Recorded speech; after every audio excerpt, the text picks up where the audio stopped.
بسم الله الرحمن الرحيم. يا أيها المزمل قم الليل إلا قليلا نصفه أو انقص منه قليلا أو زد عليه ورتل القرآن ترتيلا إنا سنلقي عليك قولا ثقيلا إن ناشئة الليل هي أشد وطئا وأقوم قيلا إن لك في النهار سبحا طويلا واذكر اسم ربك وتبتل إليه تبتيلا رب المشرق والمغرب لا إله إلا هو فاتخذه وكيلا واصبر على ما يقولون واهجرهم هجرا جميلا وذرني والمكذبين أولي النعمة ومهلهم قليلا إن لدينا أنكالا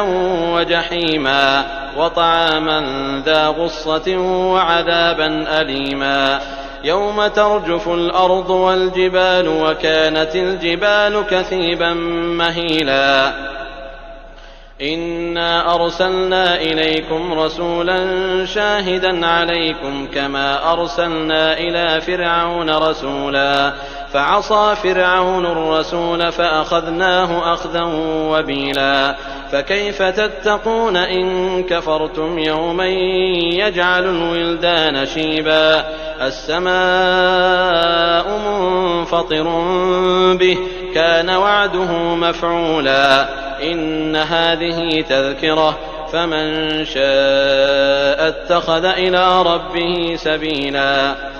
إن ربك يعلم أنك تقوم أدنى من ثلثي الليل ونصفه وثلثه وطائفة من الذين معك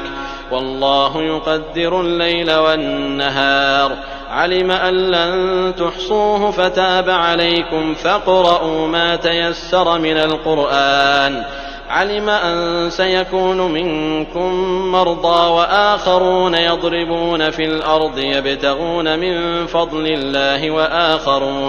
وآخرون يقاتلون في سبيل الله فاقرؤوا ما تيسر منه وأقيموا الصلاة وآتوا الزكاة وأقرضوا الله قرضا حسنا وما تقدموا لأنفسكم من خير تجدوه عند الله هو خيرا وأعظم أجرا واستغفروا الله إن الله غفور رحيم.